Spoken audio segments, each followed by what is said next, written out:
Hello friends, Shashi Agrawal channel के अंदर मैं doctor Shashi Agrawal welcome you all. आज का जो हमारा सब्जेक्ट है इंट्रोडक्टरी मैक्रो इकोनॉमिक्स और जिसके अंदर we are going to understand जो है topic problem of deficient demand जो कि चैप्टर 9 है। और यहाँ पे जो चैप्टर का नाम है problem of deficient demand and excess demand है। और ये टॉपिक जो है +2 इकोनॉमिक्स के लिए बहुत ही इम्पोर्टेंट है। So this is my app Edusum app जिसको आप गूगल प्ले स्टोर से डाउनलोड कर सकते हो। ये जो ऐप है commerce economics and management students को free study material and various mock test provide करती है और मैक्रो इकोनॉमिक्स का भी स्ट्रक्चर कोर्स जहाँ पे अवेलेबल है। अब हम देखते हैं कि what is the meaning of efficient demand. जैसे कि नाम से ही पता चलता है कि डिमांड कम है, सप्लाई ज्यादा है। एक ऐसी सिचुएशन है जहाँ पे एग्रीगेट डिमांड जो है एग्रीगेट सप्लाई से कम है। कॉरस्पॉन्डिंग अगर हम देखते हैं कि फुल एम्प्लॉयमेंट के अंदर इतनी एग्रीगेट सप्लाई है तो वहां पे एग्रीगेट डिमांड जो है that is less then the aggregate supply. और एग्रीगेट डिमांड जब कम होती है, एग्रीगेट सप्लाई से कम होती है, तो इट मीन्स कि वहां पे काफी इकोनॉमी के अंदर एक्सेस कैपेसिटी है। और यहाँ पे क्या होता है कि जो इक्विलिब्रियम होता है फुल एम्प्लॉयमेंट के अंदर नहीं होता क्योंकि aggregate demand is less than aggregate supply corresponding to full employment. Equilibrium जो है दैट इज मतलब वो एग्रीगेट डिमांड जो है और एग्रीगेट सप्लाई का जो इक्विलिब्रियम है वो होता है point below the level of full employment. और यहाँ पे हम कहते हैं कि एग्रीगेट डिमांड जो है that is less than aggregate supply corresponding to full employment level. Aggregate demand जो है फुल एम्प्लॉयमेंट लेवल से कम होती है। तो इसको हम ग्राफ के माध्यम के अंदर भी इस तरह से दिखा सकते हैं। तो यहाँ पे हम देखते हैं कि ये हमारा जो है यहाँ पे हम लेते हैं एग्रीगेट सप्लाई या इनकम या जीडीपी या आउटपुट और ये 45 डिग्री का जो एंगल बनाते हुए ये जो है एग्रीगेट सप्लाई है। तो यहाँ पे हम देखते हैं कि ये जो हमारी एग्रीगेट डिमांड है ये फुल एम्प्लॉयमेंट पे मतलब एग्रीगेट सप्लाई के बराबर होनी चाहिए। लेकिन क्या है कि जो हमारी एग्रीगेट डिमांड है वो less than aggregate supply at the full employment level है। तो ये प्लान्ड एग्रीगेट डिमांड है। तो इतना मतलब है कि ये जो है कि इतनी जो है फुल एम्प्लॉयमेंट पे एग्रीगेट डिमांड होनी चाहिए थी, बट हमारी जो प्लान्ड एग्रीगेट डिमांड है वो इतनी है। तो ये जो कमी है कि हमारी एग्रीगेट डिमांड जो है एग्रीगेट सप्लाई से कॉरस्पॉन्डिंग फुल एम्प्लॉयमेंट लेवल पे कम है। तो ईएफ जो है that is the deficient demand.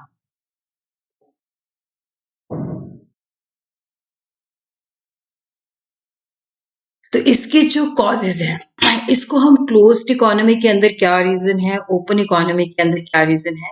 तो देखो क्लोज्ड इकोनॉमी के अंदर हमें पता है कि एग्रीगेट डिमांड के दो कंपोनेंट होते हैं, consumption expenditure and investment expenditure.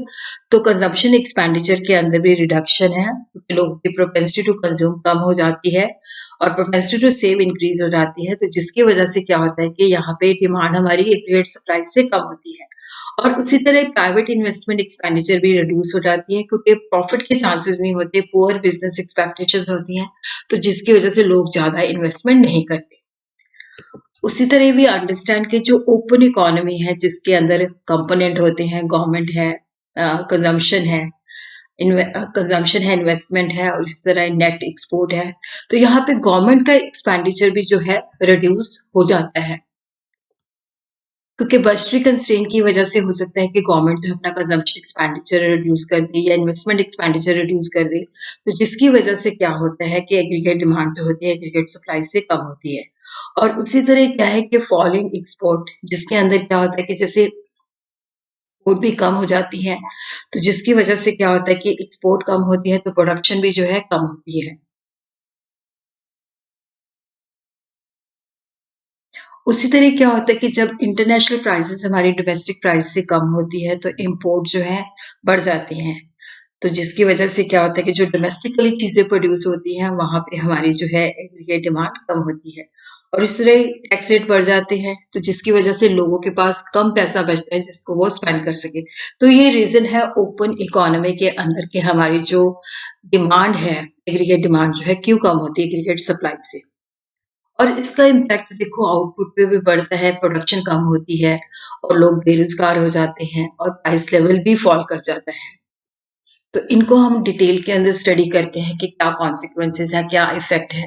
देखो यहाँ पे जो संतुलन होता है फुल एम्प्लॉयमेंट लेवल पे नहीं होता, अंडर एम्प्लॉयमेंट लेवल पे होता है, क्योंकि डिमांड जो होती है एग्रीगेट सप्लाई से कम होती है, तो जिसकी वजह से जो इक्विलिब्रियम है वो मतलब फुल एम्प्लॉयमेंट से पहले ही होता है।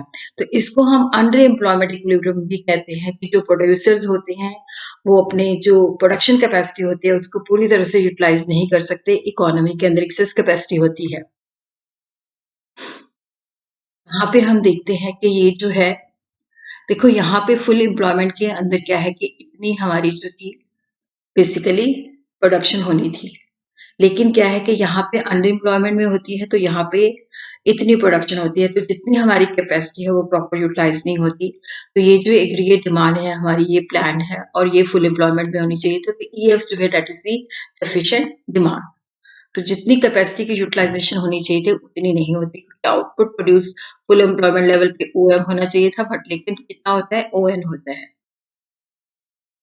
और उसी तरह डिफ्लेशनरी गैप जो है डेफिशिएंट डिमांड की वजह से हो जाता है, क्योंकि अगर लो एग्रीगेट डिमांड है तो जिसकी वजह से क्या होगा कि प्रोडक्शन कम होगी, लोग मोटिवेट नहीं होते, लो इन्वेस्टमेंट होती है तो जिसकी वजह से आउटपुट लो होता है, आउटपुट लो होता है तो लो इनकम होती है, जिसकी वजह से अगेन जो है लो एग्रीगेट डिमांड होती है। तो इकोनॉमी जो है डिफ्लेशनरी स्पाइरल के अंदर चली जाती है, लो लेवल इक्विलिब्रियम ट्रैप के अंदर चली जाती है। उसी तरह हम देखते हैं कि ये जो है, क्योंकि यहाँ पे बेसिकली देखो यहाँ पे हमारा जो है ये फुल एम्प्लॉयमेंट के ऊपर है, ठीक है। और यहाँ पे ये हमारी एग्रीगेट डिमांड जो है प्लान्ड है और ये एग्रीगेट डिमांड फुल एम्प्लॉयमेंट पे होनी चाहिए थी। तो यहाँ पे जो फुल एम्प्लॉयमेंट पे एग्रीगेट डिमांड है वो इतनी है, लेकिन जो हमारी प्लान है वो इतनी है।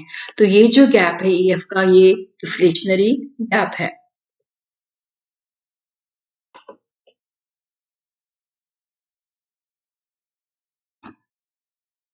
तो डिफ्लेशनरी गैप जो है that is the difference which actual aggregate demand for short of the aggregate demand which is at the full employment level.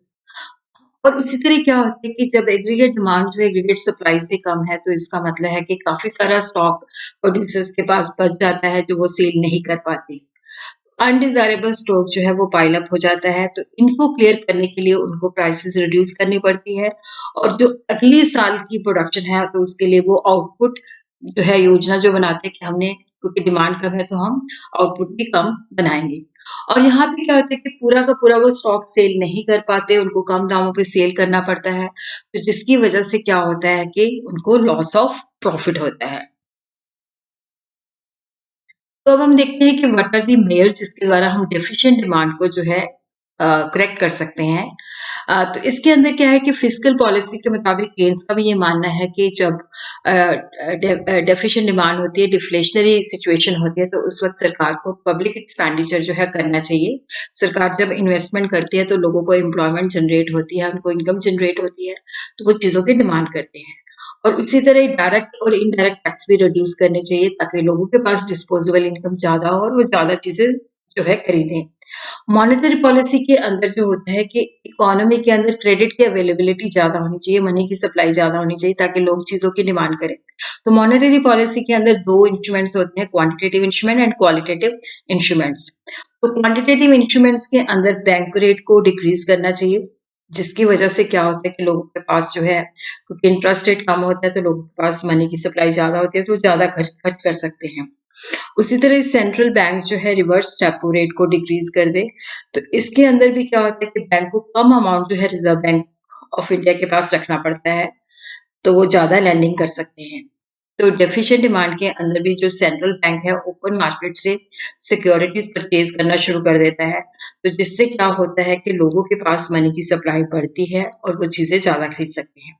इसी तरह कैश रिजर्व रेशियो और स्टैट्यूटरी लिक्विडिटी रिजर्व रेशियो के अंदर भी क्या है, रिडक्शन होनी चाहिए ताकि बैंक्स के पास क्रेडिट अवेलेबिलिटी के लिए फंड्स ज़्यादा हों।